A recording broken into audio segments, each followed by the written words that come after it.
Hi guys! Good day and welcome back to our channel, Marjan's Garden. And today ay meron tayo ditong kinuwang mga cuttings ng Mendozae. Ayan. Tsaka ng ating purple delights. So, kinuhanan ko guys ng cuttings yung ating mga purple delights doon sa small pot. Kasi gusto kong lagyan ito. Ayan, nice ko to guys. Kasi wala siyang mga laman.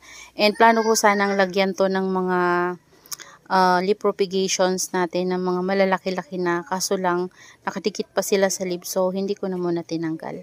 Ayan, naisip ko na lang nang kumuha ng cuttings ng ating purple delight doon sa small pot para mabilis. Yan, mabilis itong mapuno at mabilis nating mapalaki. Yan, tingnan nyo ito guys, so parang var. Yan, nag-add lang ako ng soil mix. Ayan, yun yung soil mix natin sa baba na hinalo. Nag-add lang ako sa kanila sa top, and maglalagay na tayo ng cuttings natin na purple delight. So bago yun guys, oh. Fresh na fresh. Okay lang yan kahit bagong pugot. Lagay lang natin dyan. Tanggalin lang natin yung, ay wag na guys, sayaan na natin para hindi siya matutumba. Yan, ganyan lang. Yan. O, diba? Mas mabilis kaysa antay tayo ng leaf propagation na lumaki. Nakakainip. So, ito na lang. Ganyan na lang, cuttings. Sana magkasya. Kasi matagal lumaki yung mga leaf propa ko din eh. Yan. Okay lang yan kahit matakpan sila. Ganyan. Diba guys? Yan, dito may mga medyo malalaki-laki na. Pero okay lang yan kahit matakpan siya. Bubuhay din yan guys. Hindi naman yan mamamatay dyan sa ilalim. Hindi nga lang siya mainitan. Ayan. So, hanggang dito lang yung ating nalagyan. Ayan. The rest na ilalagay ko guys ay Mendozae na. Ayan. Kasi hindi ko siya mapuno na purple delight. Mendozae na lang. Ito, ang lalaki ng heads ng Mendozae na kinuha ko guys. Ito yung mga Mendozae na nandun sa nakahang natin. So, yan yung ilalagay natin dito. At doon ko muna to guys sa loob ng greenhouse para hindi siya maulanan. Kasi panay ulan-ulan, so mababasa. Baka mag-rot yung ating purple delight. Kasi nga bagong cuttings. Ito, kinuha ko din guys doon sa hanging natin na planter kasama ng Mendozae. So meron siyang katabing choco moonstone. So ilalagay ko dun to sa pot ng aking choco moonstone sa loob ng greenhouse. Ayan no, para mas mapuno yun. Ayan. Diba? Tapos meron tayo ditong mga nalaglag na leaves ng purple delights. Ilalagay ko lang to guys sa ilalim para dun siya mag-propagate. Yan, ganyan lang, oh. Ganyan lang guys yung gawa ko sa mga purple delights ko. Makikita na lang natin yan, buhay na. Yan, basta guys, kapag nag-propagate kayo sa, sa ganito, yung mga leaves na nalaglag, sa ilalim yung ilalagay kasi kung ilalagay nyo yung guys na naiinitan, masa-sunburn yung pinopropagate nyo na leaves. So, kapag sa ilalim, hindi. Buhay na buhay talaga yan sila.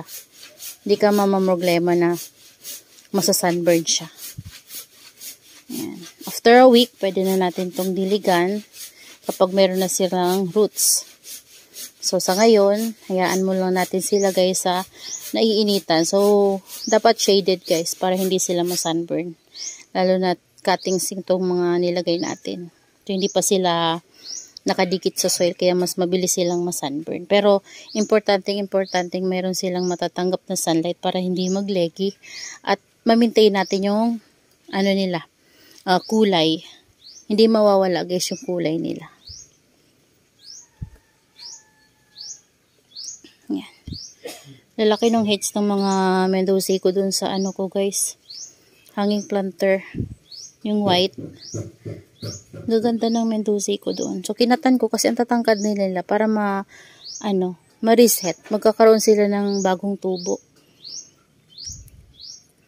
Yan. Kasi kapag sobrang tanda na rin ng Mendozae guys, pangit na rin. So, kapag ganito, haba na yung leggy na, ikat natin, ang daming babies na lalabas dyan kaysa pinaka, ano niya, puno. Yung stem na naiwan sa kanya. So, mas gaganda, mas magiging lush yung ating Mendoza. So, ito, kapag tumangkad na naman ito sila, pwede na natin ito silang kuhanan ng cuttings para mas maging makapal. Diba? Tignan nyo guys. So, mayroon pa ako dun lalagyan na isang mahaba na ganito, yung color brown. Pero, mas malaki to guys, compare doon. Ito kasi medyo, ano to, square to, ganyan. Ay, hindi, rectangular pala. Malaki talaga to. Tapos yun, pabilog naman yung dulo nun. Pero, mas maliit dito. Lalagyan ko yun ng puro Mendoza para, ano, magandang tingnan. Kasi ano din nilagyan ko yun ng Mendoza, kaso lang guys, nataob yun. Namatay yung mga Mendoza doon kasi natuyo, hindi ko rin nadilig. Tapos nataob din. Hayaan na lang natin. Lagyan na lang natin ng panibago. Yung mga bagong cuttings na ganito kalalaki para mabilis din, ano guys, lumago. Kasi yung mga nilagay ko doon, mga leggy na yung mga pangit ko na Mendoza. Pero, gaganda naman yun siya kung naalagaan lang sana guys. Pero, hinapabayaan natin. But it's okay. Add na lang tayo. Napakarami nating Mendoza. Pwede tayo mag-cuttings kahit saan. Gusto ko lang guys yung Mendoza kasi, ano, hindi siya maarte. Pero kapag nasusobra naman to guys sa akin sa water, kapag naka-ROS, nalulusaw sila. Parang nagkakaroon sila ng amag. Yan. Tapos, kumakalat yun hanggang sa namamatay yung Mendoza ko. Pero, hindi ako nawawalan ng Mendoza kasi dami kong propagation lagi. Nagpo-propagate ako lagi and then, hindi nawawalan ng Mendoza yung loob ng greenhouse ko. Kasi kapag nalusaw yung sa labas, pwede yung sa loob, diba? Hindi tayo mawawalan. So, yan na guys, tapos na natin. Yan na yung itsura niya. Yan, meron pa tayo ditong natira. Ilalagay ko to dun sa isang pot. Tapos yung Choco Moonstone, ilalagay ko dun sa isang pot. So, ayan na yung itsura ng ating rectangular pot. Ayan. Maganda sana kung puro purple delights guys yung mailalagay natin. Kaso lang, kulang na. So, ayoko naman kalbuhin yung nasa small pots natin kasi ano lang din nila, kakatubo lang ng mga panibago nilang rosette. Dahil nga, kinuha na natin yun ng cuttings before. Tapos, pinagsusiksik lang din natin dun, guys. Ito yung mga rosette to na mga pinagsisiksik ko dati. Tumangkad na sila. Tapos, yun, kinat ko ulit. So, ayan. Mendoza na lang yun dito para maiba naman. So, ayan, guys. Dadali natin to sa loob ng greenhouse. Ayan, guys. Ito ko muna yung ating Mendoza at Purple Delight ilalagay. Ayan, ganda niya, guys, no? Ayan, no? Charan! Sobrang ganda niya. Yan, nandito yung mga propagation ko guys ng Mendoza. Ayan, hindi ko pa sila nilalabas kasi baka ma-sunburn. Pero unti-untiin ko yan sila guys i-introduce sa sunlight na malakas. Yan, kasi dito medyo makulimlim talaga dito na area. Ginanyan ko kasi ayokong ma-sunburn sila.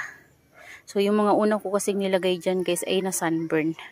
So, dito na area ko talaga nilalagay yung mga Mendoza ko na pinopropagate. So, dito, nakyat ko guys yung ating Choco Moonstone. Yung dumi ng pot niya kasi galing to sa ROS. Pinasok ko dito sa loob kasi sobrang basa niya. So, pinatuyo-tuyo ko lang at ilalagay natin tong mga nakat natin. Tatlo lang to guys. Para mas mapuno lang itong pot ng ating Choco Moonstone. Kasi katabi to yung ano ko guys, si Pink. Sino ba yan? Pink Hot Pink ba? Tama ba? Basta, ito, nagiging pink yung leaves niya. Tapos, si, Milako, yung katabi nito. Pero namatay si Milako, guys. Ayan yung nasave ko ng mga babies, oh. Yan lang, yung nasave ko. So, yung Choco Moonstone at isang, yung natira. Ayan. So, ito, nagtitrail na to. Pero ayaw ko siyang i-cut. Kasi binili ko talaga to ng nagtitrail na.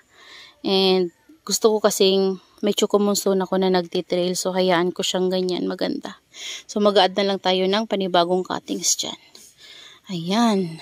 Ay, ano ba to? Nagsisimula na naman to guys. Oh? Meron na naman ba tong ano? Mealybugs? Medyo nag-iinarte ata ngayon guys si ano sa akin. Okay na to siya eh. Bigla ang ano na naman siya.